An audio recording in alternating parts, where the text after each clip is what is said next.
Urukino rwahuje umugwi Flambeau du Centre wo mu Burundi hamwe n'umugwi Al Akdar wo mu gihugu ca Libya mu rukino rwo gukurakuranamo rw'igikombe cishira hamwe ry'umupira w'amaguru muri Afrika. Ugo rukino rugitangura umugwi wa Al Akdar ukaba watanguranye inguvu nyinshi, aho vyaboneka ko wariko usatira bimwe biboneka urugo rwa Flambeau du Centre. Mbere ntivyanatevye kuko ku munota wa 12 w'igice ca mbere abakinyi ba Al Akdar bakinye n'ingoga umupira watewe uvuye mu mfuruka. Umukinyi w'imbere nimero 30 Manuel David Afonso aca atsindira umugwi wiwe igitsindo ca mbere.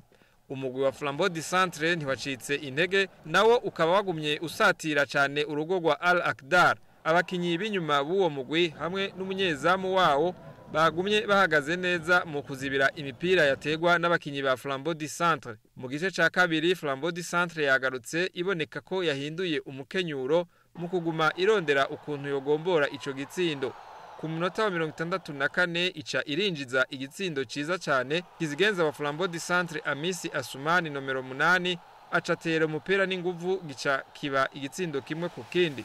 Flambeau du Centre ikaba yabandanije irondera igitsindo ca kabiri. Umwanya wari wategekanijwe urangira iyo migwi yose uko ari ibiri inganya igitsindo kimwe ku kindi. Niyo baciye bongera umwanya w'agasunuzo umugwi wa Flambeau ucutsinda igitsindo cawo kigira kabiri ku munota wa 92 ku mupira wa Kufra, igitsindo cinjijwe n'umukinyi David Irishura.